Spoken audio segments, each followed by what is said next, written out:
இனி மனிதன் 150 ஆண்டுகள் வாழலாம். சீன ஆராய்ச்சியில் மருந்து கண்டுபிடிப்பு. சீனாவின் சென்சென்ஸ் நகரை சேர்ந்த லான்வி பயோசென்ஸ் நிறுவனம் திராட்சை விதையை அடிப்படையாக கொண்ட புதிய மாத்திரையை வெளியிட்டுள்ளது. இந்த கேப்சூல் எனப்படும் மாத்திரை மனிதர்களின் ஆயுளை 150 ஆண்டுகள் வரை நீடிக்க உதவலாம் என அந்நிறுவனம் கூறுகிறது. அறிமுகப்படுத்தப்பட்ட அந்த மருந்து பொருளை ஆய்வக எலிகளில் சோதித்ததில் அவை சராசரியாக 9.4% அதிக காலம் வாழ்ந்துள்ளன. மட்டுமல்லாமல் சிகிச்சை தொடங்கிய முதல் நாளிலிருந்து கணக்கிட்டால் சில எலிகள் 64.2% அதிக ஆயுள் பெற்றுள்ளதாக ஆய்வில் கூறப்படுகிறது. இந்த மாத்திரை சாம்பி செல் எனப்படும் வயதான செல்களை அழிக்க உதவுவதாகவும் இதன் மூலம் ஆரோக்கியமான திசுக்கள் பாதுகாக்கப்படுகின்றன என கூறப்படுகிறது. ஆரோக்கியமான வாழ்க்கை முறையான மருத்துவ பராமரிப்புடன் இந்த கேப்சூல்களை பயன்படுத்தினால் மனிதர்கள் 100 வயதை கடந்து கூடுமானால் 120 வயது வரை வாழ முடியும் என விஞ்ஞானிகள் தெரிவிக்கின்றனர். சீன அரசு செயற்கை நுண்ணறிவு மற்றும் உயிரியல் தொழில்நுட்பத்துடன் இணைந்து ஆயுள் நீடிப்பு ஆராய்ச்சியை தேசிய முன்னுரிமையாக அறிவித்துள்ளது. இதன் மூலம் நீண்ட ஆயுளுக்கு மனித உடலின் செயற்பாடுகள் பாதுகாக்கப்படுவதாகவும் வாழ்க்கை தரம் மேம்படுவதாகவும் எதிர்பார்க்கப்படுகிறது. இந்த மாத்திரை பொதுமக்கள் விரைவில் அணுகக்கூடியதாக இருக்கும் என்றும் மேலும் ஆயுள் நீடிப்புக்கு சாத்தியமான புதிய மருந்துகளின் பரிசோதனையில் இதை முக்கிய முன்னேற்றமாக கருதுவதாகவும் அந்த நிறுவனம் மேலும் தெரிவித்தது.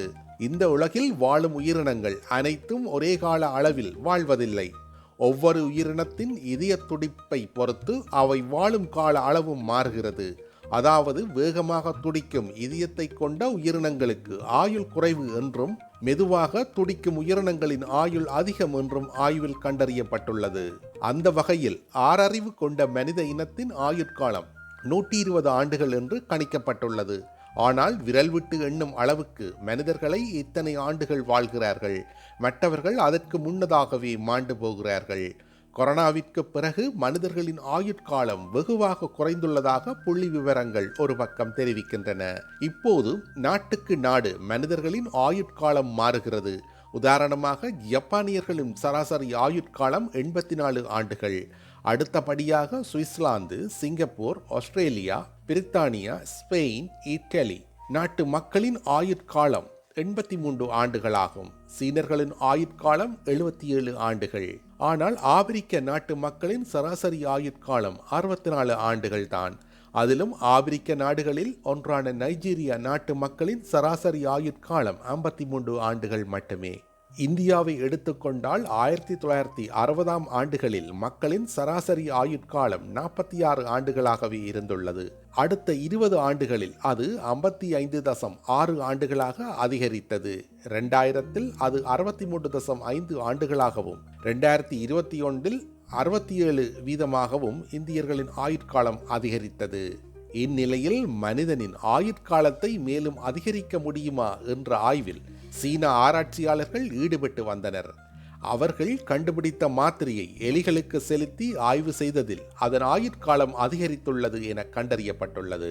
இதே மாத்திரையை மனிதர்களுக்கும் கொடுப்பதன் மூலம் அவர்களின் ஆயுட்காலத்தை 150 ஆண்டுகளாக அதிகரிக்க முடியும் என்றும் அவர்கள் நம்புகின்றனர். தற்போது ஆய்வு இறுதிக்கட்டத்தை எட்டியுள்ளது.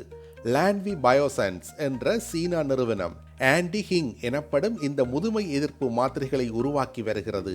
இந்த மாத்திரைகள் உடலில் உள்ள சோனி செல்கள் என அழைக்கப்படுகிறது. ஆரோக்கியமான செல்களை காக்கும் அதே சமயம் வயதான செல்களை குறிவைத்து தாக்கி அழிக்கும் இந்த மாத்திரை திராட்சை விதை சாற்றில் இருந்து உருவாக்கப்படுகிறது. அந்த நிறுவனம் நடத்திய சோதனையில் இந்த மருந்து வயதான செல்களை அழித்து ஆரோக்கியமான செல்களை பாதுகாப்பதன் மூலம் ஆயுட்காலம் நீடிப்பதாக கூறப்படுகிறது.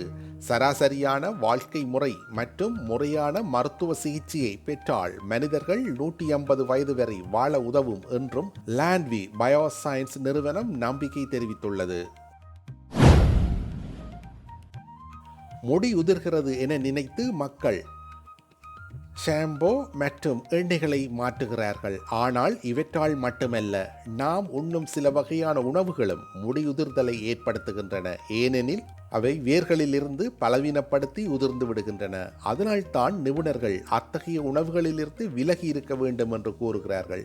முடியுதிர்தலை ஏற்படுத்தும் உணவுகள் இனிப்புகள் உடல் நலத்திற்கு நல்லதல்ல. அவை எடை அதிகரிக்கச் செய்வது மட்டுமல்லாமல் முடியின் ஆரோக்கியத்தையும் கெடுத்து விடுகின்றன.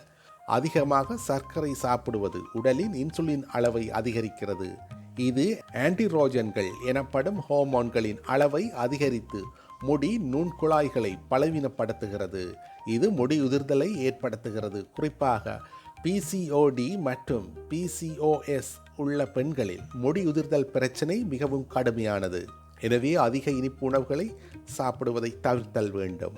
வெள்ளை ரொட்டி மைதா மற்றும் வெள்ளை ரொட்டியில் தயாரிக்கப்படும் உணவுகள் ஆரோக்கியத்திற்கு நல்லதல்ல. ஏனென்றால் மைதா மற்றும் பிற சுத்திகரிக்கப்பட்ட கார்போஹைட்ரேட்டுகள் இரத்த சர்க்கரை அளவை அதிகரிக்கின்றன. இது உடலில் ஆன்டிரோஜன் ஹார்மோன்களை அதிகரிக்கிறது. இதன் விளைவு காரணமாக முடியுதிரத் தொடங்குகிறது. அதனால்தான் மைதாவில் தயாரிக்கப்படும் உணவுகளை அதிகமாக சாப்பிடக்கூடாது. பேக் செய்யப்பட்ட உணவுகள் குழந்தைகள் முதல் பெரியவர்கள் வரை அனைவரும் சிப்ஸ், ஸ்நாக்ஸ், பீட்சா, பர்கர் போன்ற பேக்கெட் உணவுகள் மற்றும் உணவுகளை சாப்பிடுகிறார்கள். அதனால் இவற்றில் அதிக அளவு டிரான்ஸ் கொழுப்புகள் மற்றும் நிறைவுற்ற கொழுப்புகள் உள்ளன. இவை உடலில் வீக்கத்தை ஏற்படுத்துவது மட்டுமல்லாமல் முடிக்கு தேவையான ஊட்டச்சத்துக்கள் முடி வேர்களை அடைவதை தடுக்கின்றன. இதன் காரணமாக முடி பலவீனம் அடைந்து உதிரத் தொடங்குகிறது. உப்பு அதிகம் உள்ள உணவுகள் சிலர் அதிக உப்பு மற்றும் மசாலா பொருட்கள் உள்ள உணவுகளை சாப்பிடுகிறார்கள். ஆனால் உப்பு ஆரோக்கியத்திற்கு நல்லதல்ல.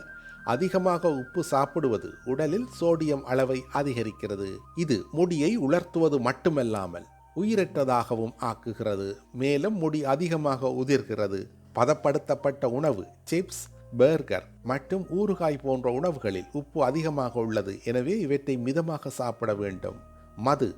மது அருந்துவது உடல் நலத்திற்கு நல்லதல்ல. இது முடி உதிர்தலையும் ஏற்படுத்துகிறது. மது அருந்துவது உடலை நீர்ச்சத்தை இழக்க செய்கிறது. இது முடியையும் பாதிக்கிறது. இதனால் முடி பலவீனமாகி வறண்டு போவது போன்ற பிரச்சனைகள் ஏற்படலாம்.